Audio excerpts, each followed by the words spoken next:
Industry ಬಗ್ಗೆ ಮಾತಾಡ್ತಾನೆ, ಅವ್ನಿಗೆ ಏನು ಗೊತ್ತು? 10 ಕೋಟಿ ಖರ್ಚು ಮಾಡೋ ಒಂದು ಫಿಲಮ್ ತೆಗಿಲ್ಲ, ಅವಾಗ ಗೊತ್ತಾಗುತ್ತೆ. ಇವತ್ತು ರವಿಚಂದ್ರನ್ ಸ್ಥಿತಿ ಹೆಂಗೆ ಅಂತ ಗೊತ್ತಾ ಅವನಿಗೆ? ಏನೋ ದೌಲತ್ತಾಗಿ ಯಾವುದೋ ಕಮಿಷನ್ ಬಂದಿದೆ, ಮೆರಿತಾ ಇದ್ದಾರೆ. ಥರ ದಬ್ಬಾಳಿಕೆ ಅನ್ಸುತ್ತೆ. ಯಾರು ಅವ್ರ ಮನೆ ಕೆಲಸ ಆಳೆ ಇರಲ್ಲ, ಬಾ ಅಂದರೆ ಬರೋಕ್ಕೆ ಹೋಗೋದು ಅವ್ರಿಗೆ ಬಿಟ್ಟಂಥ ವಿಷಯ ಥರ ಅದು. ಸೆಲೆಬ್ರಿಟಿಗಳಿಗೆ ಬಿಟ್ಟಂಥ ವಿಷಯ. ಅವರು ಪ್ರಜೆಗಳಿರ್ತಾರೆ, ಅವರು ವೋಟರ್ಸೇ. ಅವ್ರನ್ನ ದಬ್ಬಾಳಿಕೆ ಬಾ ಬರಲೇಬೇಕು, ಇಲ್ಲಿ ಗಂಟು ಮುಟ್ಟು ಟೈಟ್ ಮಾಡ್ತೀವಿ ಅಂದರೆ ಅರ್ಥ ಏನು? ಈ ಫಂಕ್ಷನ್ಗಳು ಫಸ್ಟ್ ಆಫ್ ಆಲ್ ಮಾಡ್ತಿರೋದೇ ವೇಸ್ಟ್. ಇವರು ಮಾಡ್ತಿರೋದೇ ಫಸ್ಟ್ ಆಫ್ ಆಲ್ ವೇಸ್ಟು. ಇನ್ನು ಅವ್ರನ್ನ ಕರೆಸಿ ಅವ್ರ ಟೈಮು ವೇಸ್ಟ್ ಮಾಡಬಹುದು. ಮಾಡೋ ಕೆಲಸಗಳನ್ನ ಮಾಡಿ ಸರಿಯಾಗುತ್ತೆ. ರೌಡಿ ಬಿಹೇವಿಯರ್ ಏನು ಮಾಡೋಕ್ಕೆ? ಸಿನಿಮಾ ಇಂಡಸ್ಟ್ರಿಯಲ್ಲಿ ಡಾಕ್ಟರ್ ರಾಜ್ಕುಮಾರ್ ಅವರ ಅಭಿಮಾನಿಗಳು ಈಗಿರೋ ರಾಜಕಾರಣಿಗಳಲ್ಲಿ 10% ಇಲ್ಲ. ಬರೀ ಅವ್ರ ಹೆಸರು ಹೇಳ್ಕೊಂಡು ಒಂದು ಫೋಟೋ ಹಾಕಿದ್ರೆ ತಿರುಗ್ಬಿಟ್ಟು ನೋಡ್ಬಿಟ್ಟು ಹೋಗೋ ಜನ ಇದ್ದಾರೆ. ಅದೇ ಒಬ್ಬ ರಾಜಕಾರಣಿ ಫೋಟೋ ಹಾಕಿ ಯಾರು ತಿರುಗಿ ನೋಡಲ್ಲ.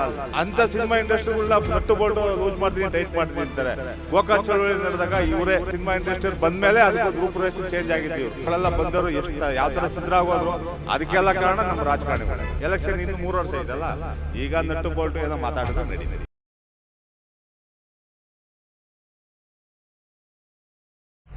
ನೀವು ಕಂಟೆಂಟ್ ಕ್ರಿಯೇಟರಾ? ನಿಮ್ಮದು ಯೂಟ್ಯೂಬ್ ಫೇಸ್ಬುಕ್ ಚಾನಲ್ ಇದೆಯಾ? ಇಂಟರ್ವ್ಯೂ ಮಾಡಬೇಕು ಅನ್ನೋ ಆಸೆ ಇದೆ, ಆದರೆ ಕ್ಯಾಮ್ರಾ ಇಲ್ಲ. ಕಂಟೆಂಟ್ ನಿಮ್ಮದು, ಅದನ್ನು ಸೆರೆ ಹಿಡಿಯೋ ಜವಾಬ್ದಾರಿ ನಮ್ಮದು. ಒಂದು ಕಾಲ್ ಮಾಡಿ, ನಾವು ಬಂದು ಶೂಟ್ ಮಾಡಿಕೊಡ್ತೀವಿ. ಅಲ್ಲ, ಅದು ಒಂಥರ ದಬ್ಬಾಳಿಕೆ ಅನಿಸುತ್ತೆ. ಅವ್ರು ಮಾತಾಡಿದ 100% ತಪ್ಪಲ್ವಾ? ಯಾರೇ ಅವ್ರ ಮನೆ ಕೆಲಸದ ಆಳೆ ಯಾರು ಇರಲ್ಲ, ಬಾ ಅಂದರೆ ಬರೋಕ್ಕೆ ಹೋಗೋದು. ಅವ್ರದ್ದು ಕೇಂದ್ರ ಸರ್ಕಾರದ ವಿರುದ್ಧ ಹೋರಾಟಕ್ಕೆ ಇವ್ರು ಬರಲಿಲ್ಲ, ಮೀಡಿಯಾದವರು ಇವ್ರು ಬರಲಿಲ್ಲ ಅಂದ್ಬಿಟ್ಟು, ಆರ್ಟಿಸ್ಟ್ಗಳು ಬರಲಿಲ್ಲ ಅಂದರೆ ಅದು ಹೆಂಗೆ ಪಾದಯಾತ್ರೆ? ಅದು ಆ ರಿವೆಂಜ್ಗೆ ಇವ್ರು ಹಂಗೆ ಮಾತಾಡ್ತಾರೆ. ತಪ್ಪಲ್ವ ಅದು? 100% ತಪ್ಪು. ಡಿ ಕೆ ಶಿವಕುಮಾರ್ ಮಾತಾಡಿದ್ದು. ಪಬ್ಲಿಕ್ಕಾಗಿ ಏನು ಹೇಳೋ ಸರ್? ಅವ್ರು ಮಾತಾಡಿದ ತಪ್ಪು ಅಂತ ಹೇಳೋದೇನಿದೆ? 100% ಆ ಥರ ಮಾತಾಡಿದ್ದು ಧಮಕಿ ಹಾಕ್ತಿದ್ದಾರೆ. ಇಂಡೈರೆಕ್ಟಾಗಿ ಅವ್ರು ಈ ಮೀಡಿಯಾ ಎದುರಿಗೆ ಹೆಂಗೆ ಮಾತಾಡ್ತಿರೋರು, ಇನ್ನು ಒಳಗಡೆ ಎಷ್ಟು ಮಾತಾಡೋದು ಯೋಚನೆ ಮಾಡಿ ಅಷ್ಟು ಹೇಳ್ಬೋದಲ್ಲ. ಅಂದರೆ ಅವರು ರಿಕ್ವೆಸ್ಟ್ ಆದರೂ ಅನ್ಕೊಳ್ಳಿ, ವಾರ್ನಿಂಗ್ ಆದರೂ ಅನ್ಕೊಳ್ಳಿ. ಯಾವ ಟೋನ್ ಅಂದರೆ ಒಂಥರ ರೌಡಿ ಥರ ಬಿಹೇವ್ ಮಾಡಿದ್ರು ಅಂತ ಹೇಳಿ ಧಮಕಿ. 100% ಧಮಕಿನೇ ಅದು. ರಿಕ್ವೆಸ್ಟ್ ಇಲ್ಲ. ಈಗ ನೋಡಿ, ಅಲ್ಲಿ ಕಾಂಗ್ರೆಸ್ ಸಪೋರ್ಟ್ ಇರೋಂಥ ಸುಮಾರು ಜನ ಇವರಿದ್ದಾರೆ, ಆರ್ಟಿಸ್ಟ್ಗಳು. ಅವರೆಲ್ಲ ತಪ್ಪಿಲ್ಲ ಅಂತ ಹೇಳ್ತಾರೆ. ತಟಸ್ಥವಾಗಿರೋರು ಇದ್ದಾರೆ, ಕೆಲವರು BJP ಸಪೋರ್ಟರ್ಸ್ ಇದ್ದಾರೆ, ಅವರೆಲ್ಲ ವಿರೋಧವಾಗಿದ್ದಾರೆ. ತಟಸ್ಥವಾಗಿರೋರು ಹೇಳ್ತಿದ್ದಾರೆ ತಪ್ಪು ಅವ್ರದ್ದು ಅಂತ. ತಪ್ಪು ತಾನೆ? 100% ತಪ್ಪಲ್ಲ ಡಿ ಕೆ ಶಿವಕುಮಾರ್ ಮಾತಾಡಿದ್ದು. ಧಮಕಿ, ನೂರು ಧಮಕಿ ಅದು. ಯಾವ ರೀತಿ ಸರಿ ಮಾಡ್ಬೋದು ಅದು ಡಿ ಕೆ ಶಿವಕುಮಾರನ್ನ ಕೇಳ್ಬೇಕು. ಯಾವ ಥರ ಸರಿ ಮಾಡಿಸ್ಬೇಕು? ಇವಾಗ ಒಂದು ಫಂಕ್ಷನ್ ಕರೆಯೋದಾಗಿರ್ಬೋದು, ಇಲ್ಲ ಅವ್ರದ್ದು ಯಾವುದೋ ಪಕ್ಷದ ಪರವಾಗಿ ಏನಾದರೂ ಈ ಥರದ್ದು ಫಂಕ್ಷನ್ಗಳು. ಸರ್, ಈ ಥರದ್ದೆಲ್ಲ ಫಂಕ್ಷನ್ ಎಲ್ಲ ಬಿಟ್ಬಿಟ್ಟು ರಾಸ್ತೆಗಳು, ರಾಜ್ಯ ಅಭಿವೃದ್ಧಿ, ಈ ಕೆಲಸಗಳನ್ನೆಲ್ಲ ಮಾಡ್ಕೊಂಡು ಪಾಪ ಸುಮಾರು ಜನ ಇವುಗಳಿಗೆ ಕಾಂಟ್ರಾಕ್ಟ್ಗಳಿಗೆ ದುಡ್ಡು ಕೊಡದಲ್ಲೇ ವಿಷ ಕುಡಿಯೋ ಪರಿಸ್ಥಿತಿ ಬಂದಿದೆ. ಅವ್ರಿಗೆಲ್ಲ ದುಡ್ಡು ಕೊಡ್ಕೊಂಡು ರಾಜ್ಯ ಅಭಿವೃದ್ಧಿ ಕಡೆ ಗಮನ ಹರಿಸೋದು ಬಿಟ್ಬಿಟ್ಟು ಈ ಫಂಕ್ಷನ್ಗಳು ಫಸ್ಟ್ ಆಫ್ ಆಲ್ ಮಾಡ್ತಿರೋದೇ ವೇಸ್ಟು. ಪ್ಲಸ್ ಇವರು ಮಾಡ್ತಿರೋದೇ ಫಸ್ಟ್ ಆಫ್ ಆಲ್ ವೇಸ್ಟು. ಇನ್ನು ಅವ್ರನ್ನ ಕರೆಸಿ ಅವ್ರ ಟೈಮು ವೇಸ್ಟ್ ಮಾಡೋ ಬದಲು ಮಾಡೋ ಕೆಲಸಗಳನ್ನ ಮಾಡಿ ಸರಿಯಾಗುತ್ತಲ್ಲ. ಇವೆಲ್ಲ ಕೆಲಸಗಳೆಲ್ಲ ಅವ್ರು ಮಾಡೋದು ಆಯ್ತು. ಅವ್ರು ಮಾಡಬೇಕಾದ ಕೆಲಸ ಏನು? ರಾಜ್ಯ ಅಭಿವೃದ್ಧಿ ಮಾಡಬೇಕು. ಅದು ಬಿಟ್ಬಿಟ್ಟು ಇಂಥ ಬರಗಾಲ ಮತ್ತು ಇಂಥ ಒಂದು ಕೆಟ್ಟ ಪರಿಸ್ಥಿತಿನಲ್ಲಿ ರಾಜ್ಯ ಇದೆ. ಇವ್ರಿಗೆ ಈ ಪ್ರೋಗ್ರಾಮ್ ಮಾಡೋ ಅವಶ್ಯಕತೆನೇ ಇರಲಿಲ್ಲ. ಫಸ್ಟ್ ಆಫ್ ಆಲ್ ಇವ್ರು ಮಾಡ್ತಿರೋದೇ ಅದು ಇದಿಲ್ಲ.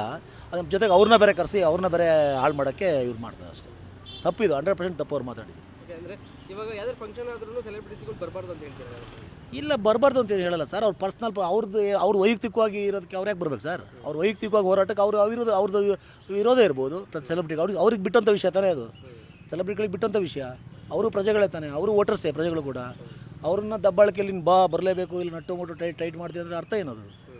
ಅಂದರೆ ನಾಳೆ ದಿನ ನಿಮಗೆ ಪ್ರೋಗ್ರಾಮ್ ಮಾಡೋಕ್ಕೆ ಬಿಡಲ್ಲ, ನಿಂಗೆ ಶೂಟಿಂಗ್ ಪರ್ಮಿಷನ್ ಕೊಡಲ್ಲ ಅಂತ ಇಂಡೈರೆಕ್ಟಾಗಿ ಹೇಳ್ತಾರೆ ಅವರು. ಶೂಟಿಂಗ್ ಪರ್ಮಿಷನ್ ಕೊಡಲ್ಲ, ಅರೆಸ್ಟ್ ಮಾಡಿಸ್ತೀನಿ, ಅಲ್ಲಿ ಆ ಪರ್ಮಿಷನ್ ಕೊಡಲ್ಲ ಅಂತ ಇಂಡೈರೆಕ್ಟಾಗಿ ಹೇಳ್ತಿದ್ದಾರೆ. ಅದು ಎಲ್ಲ ಮೀಡಿಯಾದವ್ರಿಗೆ ಗೊತ್ತಾಗಿರುತ್ತೆ. ತಪ್ಪು. 100% ತಪ್ಪೇ ಅವ್ರು ಮಾತಾಡಿದ್ದು. ಹೌದು, ತಪ್ಪು ರೀ ಅದು. ಅವ್ರ ಸಂಸ್ಕೃತಿ ತೋರಿಸುತ್ತೆ.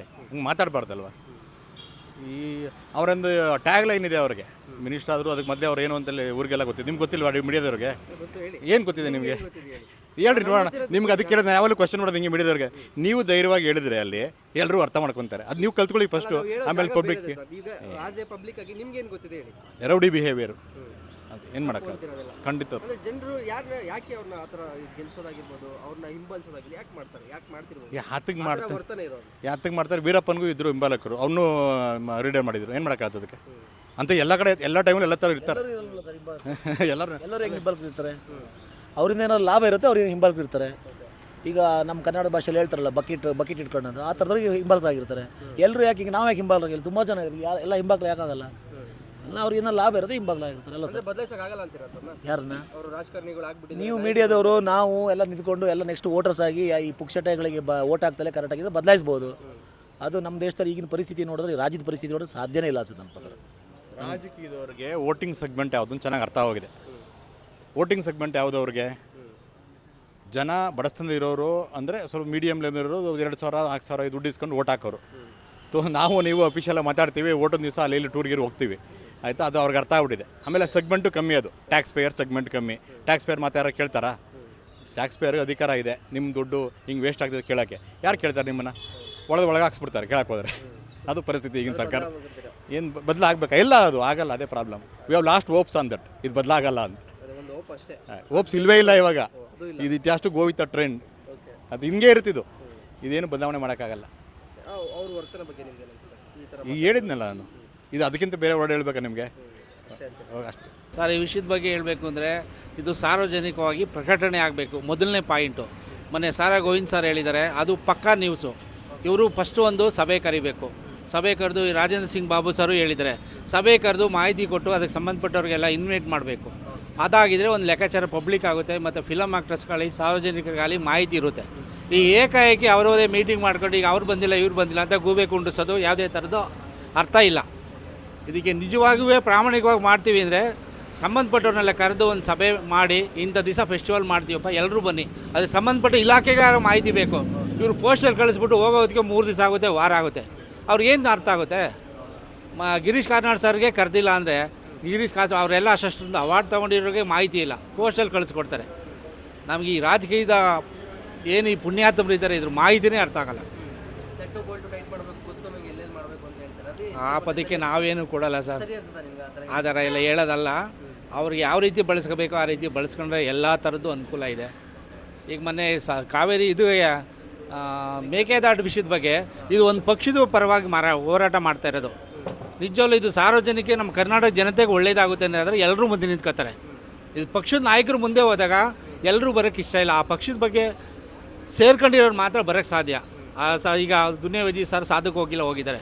ಅದೇ ಒಂದು ಸಾಮೂಹಿಕ ಹೋರಾಟ ಮಾಡ್ತೀವಿ, ಜಲ ನಾಡು ಅಂತ ಬಂದಾಗ ಮಾತ್ರ ಎಲ್ಲರೂ ಬರೋಕ್ಕೆ ಸಾಧ್ಯ. ಅಲ್ಲ, ಅಲ್ಲಿಗೆ ಬಂದಿಲ್ಲ ಅಂತ ಹೇಳ್ಬಿಟ್ಟು ಏನಾದರೂ ಸೆಟ್ ಮಾಡ್ಕೊಂಡಿದ್ದಾರೆ? ಸ್ವಲ್ಪ ಇದೆ. ಕರ್ನಾಟಕದ ಬಗ್ಗೆ ಹೋಗಿರ್ಲಿಲ್ವಲ್ಲ ಅದು. ಅವ್ರು ಕಾಂಗ್ರೆಸ್ ವೇದಿಕೆಯಿಂದ ಪಕ್ಷ ಮುಂದೆ ಮಾಡಿಕೊಂಡು ಎಲೆಕ್ಷನ್ಗೋಸ್ಕರ ಅವ್ರು ಹೋಗಿದ್ದು. ಈಗ ಅವರೇ ಅಧಿಕಾರಕ್ಕೆ ಬಂದು 2 ವರ್ಷ ಆಯ್ತಲ್ಲ, ಅದು ಎಲ್ಲಿಗೆ ಬಂತು ಮೇಕೆದಾಟೋದು? ಅದ್ರ ಬಗ್ಗೆ ಏನು ಸ್ಟೇಟ್ಮೆಂಟ್ ಮಾಡಾರೆ? ಇಲ್ಲ, ಅದ್ರ ಬಗ್ಗೆ ಇನ್ನೊಂದ್ಸಲಿ ಪಾದಯಾತ್ರೆ ಮಾಡಲಿ, ಜನ ಬರ್ತಾರೋ ಇಲ್ಲ ಗೊತ್ತಾಗತ್ತಲ್ಲ. ಇವರೇ ಮುಖ್ಯಮಂತ್ರಿ, ಇವರೇ ಉಪಮುಖ್ಯಮಂತ್ರಿ ತಾನೇ ಅಲ್ಲಿ ಹೋಗಿ ಡಮ ಅಂತ ಬಡಿತಿದ್ದು. ಅದ್ರ ಬಗ್ಗೆ ಮಾತಾಡಲಿ. ಅಂದರೆ ಅಲ್ಲಿಗೆ ಬಂದಿಲ್ಲ, ಸ್ಟಾರ್ಗಳಲ್ಲಿ ಬಂದಿಲ್ಲ. ಈಗ ಸೆಂಟ್ರಲ್ ಗೌರ್ಮೆಂಟಲ್ಲಿ ಕುಮಾರಸ್ವಾಮಿ ಅವ್ರು ಏನು ಹೇಳಿದ್ರು, 24 ಗಂಟೆಲಿ ನಾನು ಸೈನ್ ಮಾಡಿಸ್ಕೊಡ್ತೀನಿ, ಅದು ಬಂದೈತೆ ಟಿ ವಿನಲ್ಲಿ ಫೇಸ್ಬುಕ್ಕಲ್ಲೆಲ್ಲ ಬಂದಿದೆ. ಅವರು ನಾನು ಅಂದೇ ಇಲ್ಲ ಅಂತಾರೆ. ಈಗ ಇಬ್ಬರು ಮಂಡ್ಯ ಬೇಕು ಅಂತಾರೆ. ಕುಮಾರಸ್ವಾಮಿ ಅವ್ರಿಗೂ ಮಂಡ್ಯ ಬೇಕು, DK ಶಿವಕುಮಾರ್ ಅವ್ರಿಗೂ ಬೇಕು. ಅವರಿಬ್ಬರು ಸೇರಿ ಮಾಡ್ಬೋದಲ್ಲ ಇವಾಗ. ಅವಾಗ ಮಾತ್ರ ಜೋಡೆತ್ತು ಅಂತ ಇದ್ರಲ್ಲ, ಈಗಲೂ ಇನ್ನೊಂದ್ಸರಿ ಜೋಡೆತ್ತಾలి ಬಿಡಿ. ಕರ್ನಾಟಕದ ಜನಗಳ ಹಿತರಕ್ಷಣೆ ಕಾಪಾಡೋರಲ್ವ ಇವರೆಲ್ಲ ರಾಜಕಾರಣಿಗಳು. ಅವರಿಬ್ಬರು ಜೋಡಿ ಆದರೆ ಏನು ತಪ್ಪೇನಿಲ್ವಲ್ಲ. ಮೇಕೆದಾಟು ಮಾಡ್ಬಿಡ್ಬೋದಲ್ಲ. ಸೆಂಟ್ರಲಲ್ಲಿ ಕುಮಾರಸ್ವಾಮಿ ಅವರೇ, ಇಲ್ಲಿ DK ಶಿವಕುಮಾರ್ ಅವರೇ ಜೋಡೆತ್ತು ಮತ್ತೆ ಇನ್ನೊಂದ್ಸರಿ ಜೋಡಿ ಆದರೆ ಆಯಿತು, ಕೆಲಸನೇ ಮುಗಿದೋಯ್ತು. ಎಲ್ಲರಿಗೂ ಒಳ್ಳೇದಾಗುತ್ತೆ ಅಂತ ಹೇಳ್ತಾರಲ್ಲ ಇವರೇ. ಎಲೆಕ್ಷನ್ ಮುಂದೆ ಬಂದಾಗ ಮಾತ್ರ ಈ ಮ್ಯಾಟ್ರ್ಗಳು ಬರ್ತವೆ. ಎಲೆಕ್ಷನ್ ಇನ್ನು 3 ವರ್ಷ ಐತಲ್ಲ, ಈಗ ನಟ್ಟು ಬೋಲ್ಟು ಏನೋ ಮಾತಾಡಿದ್ರು ನಡೀತದೆ. ಈಗ ರಾಜಕಾರಣಿಗಳಿಗೆ 3 ದಿನ 5 ದಿನ ಐತೆ ಅಂದಾಗ ಮಾತ್ರ ಹಿಂಬಾಲಕರುಗಳು ರೆಡಿ ಆಗ್ತಾರೆ. ಅವ್ರ ಹಿಂದೆ ಜೈಕಾರ ಹಾಕೋಕ್ಕೆ, ಬ್ಯಾನರ್ ಕಟ್ಟೋಕ್ಕೆ. ಅವುಗಳಿಗೆ ಅವ್ರಿಗೇನು ವ್ಯವಸ್ಥೆ ಆಗುತ್ತೋ ಅದು ಸಿಕ್ಕಿದಿರುತ್ತೆ. ಅದಕ್ಕೋಸ್ಕರ 1 ವಾರ 15 ದಿವಸ ಐತೆ ಅಂದಂಗೆ ಬರ್ತಾರೆ. ಆವಾಗ ಬರೋ ಅಭಿಮಾನಿಗಳೇ ಬೇರೆ. ಸಿನಿಮಾ ಇಂಡಸ್ಟ್ರಿಯಲ್ಲಿ ಡಾಕ್ಟರ್ ರಾಜ್ಕುಮಾರ್ ಅವರ ಅಭಿಮಾನಿಗಳು ಈಗಿರೋ ರಾಜಕಾರಣಿಗಳಲ್ಲಿ 10% ಇಲ್ಲ. ಅಷ್ಟು ಅಭಿಮಾನಿಗಳು ಇವತ್ತು ಇದ್ದಾರೆ. ಬರೀ ಅವ್ರ ಹೆಸರು ಹೇಳ್ಕೊಂಡು ಒಂದು ಫೋಟೋ ಹಾಕಿರೋ ತಿರುಗ್ಬಿಟ್ಟು ನೋಡ್ಬಿಟ್ಟು ಹೋಗೋ ಜನ ಇದ್ದಾರೆ. ಅದೇ ಒಬ್ಬ ರಾಜಕಾರಣಿ ಫೋಟೋ ಹಾಕಿ ಯಾರೂ ತಿರುಗಿ ನೋಡಲ್ಲ. ಅಲ್ಲಿ ರಾಜ್ಕುಮಾರ್ ಸಾರ್ದು ಒಂದು ದೊಡ್ಡದೊಂದು ಫೋಟೋ ಹಾಕಿದ್ರೆ ತಿರುಗಿ ನೋಡ್ಬಿಟ್ಟು ಹೋಗ್ತೀವಿ ಅಲ್ಲಿಗೆ. ಅಲ್ಲಿ 10 ಜನ ನಿಂತ್ಕೊಂಡು ನೋಡ್ತೀವಿ ನಾವು. ಅದೇ ಒಬ್ಬ ರಾಜಕಾರಣಿ ಫೋಟೋ ಹಾಕಿ ನಾವು ನಿಂತ್ಕೊಂಡು ನೋಡಲ್ಲ. ಅಂಥ ಸಿನಿಮಾ ಇಂಡಸ್ಟ್ರಿಗಳನ್ನ ನಟ್ಟು ಬೋಲ್ಟು ಲೂಸ್ ಮಾಡ್ತೀನಿ, ಟೈಟ್ ಮಾಡ್ತೀನಿ ಅಂತಾರೆ. ಗೋಕಾಕ್ ಚಳವಳಿ ನಡೆದಾಗ ಇವರೇ ಯಾರೋ ನಮ್ಮ ಸಿನಿಮಾ ಇಂಡಸ್ಟ್ರಿ ಬಂದ ಮೇಲೆ ಅದಕ್ಕೊಂದು ರೂಪುರೇಷೆ ಚೇಂಜ್ ಆಗಿದ್ದೀವರು. ಈಗ ಯಾರೋ ನಮ್ಮ ಕನ್ನಡ ಪಕ್ಷದವ್ರು ಯಾರೋ ಇದ್ದಾರೆ, ಕನ್ನಡ ರಕ್ಷಣಾ ಅದು ಇದು ಏನೋ ಅಂತ ಹೇಳ್ಕೊಂಡಿದ್ದಾರೆ. ಅವ್ರುಗಳೆಲ್ಲ ಬಂದವರು ಯಾವ ಥರ ಛಿದ್ರ ಆಗೋದ್ರು, ಅದಕ್ಕೆಲ್ಲ ಕಾರಣ ನಮ್ಮ ರಾಜಕಾರಣಿಗಳೇ. ಎಲೆಕ್ಷನ್ ಟೈಮಲ್ಲಿ ಅವ್ರನ್ನ ಕರೆಯೋದು, ಅವ್ರ ಕೈಗೆ ಪಕ್ಷದ ಬ್ಯಾನರ್ ಕೊಡೋದು, ಅಲ್ಲಿಗೆ ಅವರು ಇವ್ರು ಆ ಕಡೆ ಇವ್ರು ಈ ಕಡೆ ಅಂತೇಳಿ. ರೈತರದ್ದು ಸಂಘದ್ದಿತ್ತು, ಅದನ್ನು ರಾಜಕಾರಣಿಗಳು ಒಳಗೆ ಹಾಕೊಂಡ್ರು. ಯಾವ ಕಡೆ ಜನ ಹೋಗ್ತಾರೆ ಅವ್ರು ತಗೊಂಡು ಪಕ್ಷದ ಬಾಟ ಕೈ ಕೊಟ್ಬಿಟ್ಟು ಒಳಗೆ ಹಾಕೊಂಡ್ರು ಪ್ರಚಾರಕ್ಕೆ ಯೂಸ್ ಮಾಡ್ಕೊಂಡು ಅಷ್ಟೇ. ಅದಾದಮೇಲೆ ಎಲೆಕ್ಷನಲ್ಲಿ ಗೆದ್ರೆ ಮುಗೀತು, ಸೋತ್ರು ಮುಗೀತು, ಗೆದ್ರು ಮುಗೀತು. 5 ವರ್ಷ ಆಗೋವರೆಗೂ ಅವ್ರು ಯಾರು ತಂಟೆಗೆ ಬರಲ್ಲ. ಅಷ್ಟೇ. ಸರ್, ಈ ಗಣಿಗ ರವಿ ಅವ್ರು ಹೇಳ್ತಾವ್ರೆ ಏನು ಸಬ್ಸಿಡಿ ಕೊಡೋದು ಅದು ಇದು ಅಂತ. ಇವ್ರು ಯಾರು ಸರ್ ಗಣಿಗ ರವಿ? ಒಂದ್ಸರಿ ಗೆದ್ದೆ ಇಷ್ಟೊಂದು ಪವರ್ ತೋರಿಸ್ತಾವನಲ್ಲ. ವಿಧಾನಸಭೆ ಮೂಲೆ ಅವನಿಗೆ ಗೊತ್ತಾ? ಯಾವ ಟೇಬಲ್ ಯಾವ ರೀತಿ ಕುಣಿತಾವೆ ಅಂತ ಅವನಿಗೆ ಗೊತ್ತಾ? ಫಿಲಮ್ ತೆಗ್ದು ಇವತ್ತು ನಮ್ಮ ಕನ್ನಡ ಇಂಡಸ್ಟ್ರೀಲಿ ಎಷ್ಟು ಲಾಸ್ ಆಗಿರೋ ಜನ ಇವನಿಗೆ ಗೊತ್ತಾ? ಫಿಲಮ್ನೇ ಉಸಿರಾಡ್ಕೊಂಡಿರೋ ಇವತ್ತು ನಿರ್ಮಾಪಕರಿದ್ದಾರೆ. ಅವ್ರ ಬಗ್ಗೆ ಇಷ್ಟೊಂದು ಕೇವಲವಾಗಿ ಮಾತಾಡ್ತಾನೆ. ಒಂದ್ಸರಿ MLA ಆಗಿದ್ದಕ್ಕೆ ಸ್ಟಾರ್ಟ್ ಆಡ್ತಾವನೆ, ಅದು DK ಶಿವಕುಮಾರ್ ಹಿಂದೆ ಇರೋದಕ್ಕೆ. ಅಂತ ಫೇಸ್ ಇರೋನು ಮುಂದೆ ಬಂದು ಒಂದು ಸಂಘ ಕಟ್ಟಿ ಒಂದು ಹೋರಾಟ ಮಾಡಲಿ, ಆವಾಗ ಅವನ ಬೆಲೆ ಏನು ಅಂತ ಗೊತ್ತಾಗುತ್ತೆ. ಇಂಥ ಪುಡಾರಿಗಳು ಸೇರ್ಕೊಂಡೆ ನಮ್ಮ ರಾಜ್ಯ ಈ ಮಟ್ಟಕ್ಕೆ ಬಂದಿರೋದು. ಇಂಡಸ್ಟ್ರಿ ಬಗ್ಗೆ ಮಾತಾಡ್ತಾನೆ, ಅವ್ನಿಗೇನು ಗೊತ್ತು? 10 ಕೋಟಿ ಖರ್ಚು ಮಾಡೋ ಒಂದು ಫಿಲಮ್ ತೆಗಿಲ್ಲ, ಅವಾಗ ಗೊತ್ತಾಗುತ್ತೆ. ಇವತ್ತು ರವಿಚಂದ್ರನ್ ಸ್ಥಿತಿ ಹೆಂಗೆ ಅಂತ ಗೊತ್ತಾ ಅವನಿಗೆ? ಏನೋ ದೌಲತ್ತಾಗಿ ಯಾವುದೋ ಕಮಿಷನ್ ಬರ್ತದೆ ಮೆರೀತಾ ಇದ್ದಾರೆ. ಆ ಗಣಿಗ ರವಿಗೆ ನಮ್ಮ ಸಾರ್ವಜನಿಕವಾಗಿ ಉಗಿಬೇಕು ಸರ್, ಮಂಡ್ಯ ಜನತೆ ಉಗಿಬೇಕು ಅವನಿಗೆ. ಮಾತಾಡಬಾರ್ದಾಗಿತ್ತು, ಮಾತಾಡ್ಬಿಟ್ಟವ್ರೆ, ಏನು ಮಾಡೋಕ್ಕಾಗತ್ತೆ? ಏನಿರ್ತದೆ ನಿಮಗೆ? ಯಾಕೆ ಹೇಳಿರ್ಬೋದು ಅನ್ಸುತ್ತೆ? ಒಂದು ರೀತಿ ಒಳ್ಳೆಯದು ಐತೆ, ಒಂದು ರೀತಿಲಿ ಕೆಟ್ಟಿದ್ದು ಐತೆ. ಯಾಕೆಂದರೆ ಮೇಕೆದಾಟು ಅದು ಎಲ್ಲರ ಜನ ಅಭಿಪ್ರಾಯಕ್ಕೋಸ್ಕರ ಅವರು ಒಳ್ಳೇದಾಗಲಿ ಅಂತ ಕೇಳ್ಕೊಂಡ್ರು. ಅದಕ್ಕೆ ನಾವೆಲ್ಲ ಸಹಕಾರ ಕೊಡಬೇಕು, ಮತ್ತು ಎಲ್ಲರೂ ಸಹಕಾರ ಕೊಟ್ಟರೆ ತಾನೇ ಒಂದು ಕೆಲಸ ಆಗೋದು. ಅದರಲ್ಲಿ ಏನು ತಪ್ಪಿದೆ? ಅವ್ರು ಕೇಳಿದ್ರಲ್ಲಿ ಏನೂ ತಪ್ಪಿಲ್ಲ. ಆದರೆ ಕೆಲವರ ಅಭಿಪ್ರಾಯಗಳು ಏನೇ ನಿಜ ಅದು ನಮಗೆ ಗೊತ್ತಾಗಲ್ಲ ಅಷ್ಟೇ. ಅಂದರೆ ಮೇಕೆದಾಟು ಯೋಜನೆ ಒಂದು ಪಕ್ಷದ ಪರವಾಗಿ ಮಾಡಿದ್ದು ಅಂತ ಒಂದಷ್ಟು ಜನ ಹೇಳ್ತಾರೆ. ಇದ್ರೂ ಇರ್ಬೋದು, ಇಲ್ದಿರೋ ಇರ್ಬೋದು, ಹೆಂಗೆ ಹೇಳೋಕ್ಕಾಗತ್ತೆ? ಯಾಕೆಂದರೆ ಅವ್ರು ಮಾಡಿದಾಗ ನಾವೆಲ್ಲ ಸಹಕಾರ ಕೊಟ್ಟರೆ ಅವರು ಯಾರಿಗೋಸ್ಕರ ಮಾಡಿದ್ರು? ನಮ್ಗೆ ಜನಗಳಿಗೋಸ್ಕರ ಚೆನ್ನಾಗಿರಲಿ ಅಂತಾನೆ ಮಾಡ್ತಾವ್ರೆ. ಇವಾಗ ಬೆಂಗಳೂರಲ್ಲಿ ನೀರಿಗೆ ಎಷ್ಟು ಅಭಾವ ಇದೆ, ಇವಾಗ ಅದೊಂದು ಮಾಡಿದ್ರೆ ಎಷ್ಟು ಜನಕ್ಕೆ ಹೆಲ್ಪ್ ಆಗುತ್ತೆ.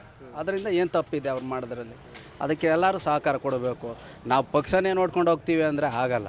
ಕೆಲಸ ಮಾಡೋರು ಸಹಕಾರ ಕೊಡಬೇಕು. ಯಾವ ಪಕ್ಷ ಅದ್ರ ಪರವಾಗಿ ಕೆಲಸ ಮಾಡಬೇಕು? ಯಾವ ಸರ್ಕಾರನ ಇರಲಿ, ನಮಗೇನು ಕೆಲಸ ಮಾಡೋರು ಮುಖ್ಯ. ಅದರಲ್ಲಿ DK ಶಿವಕುಮಾರ್ ಕೇಳಿರೋದ್ರಲ್ಲಿ ಏನೂ ತಪ್ಪಿಲ್ಲ. ಆದರೆ ಈ ಫಿಲಿಮ್ ಇವ್ರಿಗೆ ಕೇಳಿರೋದು ತಪ್ಪದು. ಆದರೆ ಅವರು ಸಹಕಾರ ಕೊಡಬೇಕಾಯ್ತು ಒಂದು ಲೆಕ್ಕಾಚಾರದಲ್ಲಿ ನೋಡಿದ್ರೆ. ಅಂದರೆ ಅವರಿಗೆ ಇನ್ವಿಟೇಷನ್ 1 ಅವರ್ 2 ಅವರ್ ಮುಂಚೆ ಕಳಿಸಿದ್ದಾರೆ ಒಂದಷ್ಟು ಜನ ಹೇಳ್ತಾರೆ. ಕೆಲವ್ರು ಬ್ಯುಸಿ ಇರ್ತಾರೆ, ಕೆಲವ್ರು ಬ್ಯುಸಿ ಇರಲ್ಲ, ಕೆಲವ್ರು ಬರಬೇಕಾಗುತ್ತೆ, ಬರದೇ ಇರೋಕ್ಕೂ ಆಗುತ್ತೆ. ಏನು ಮಾಡೋಕ್ಕಾಗುತ್ತೆ? ಅವಾಗ ಎಲ್ಲ ಅಡ್ಜಸ್ಟ್ ಮಾಡ್ಕೊಂಡು ಹೋಗ್ಬೇಕು. ಯಾವ ತಪ್ಪು ಯಾವ ಸರಿ ಹೇಳ್ತೀರ ಅಂದರೆ? ನಮಗೇನ ಇವ್ರು ಮಾಡಿದ್ದು ಒಳ್ಳೇದು ಅನ್ನಿಸ್ತೈತೆ. DK ಶಿವಕುಮಾರ್ ಹೇಳಿ ಸರಿ. ಮೇಕೆದಾಟು ಬಗ್ಗೆ ಇನ್ನು ಅವ್ರ ಒಳಗಡೆ ಏನಾಯ್ತೋ ಅದು ನಮ್ಗೆ ಗೊತ್ತಿಲ್ಲ. ಇದು ನೀರಿನ ಬಗ್ಗೆ ಮಾತಾಡಿದ್ರಲ್ಲ, ಅದು ನಮಗೆ ಖುಷಿ ತಂದಿರೋ ವಿಷಯನೇ.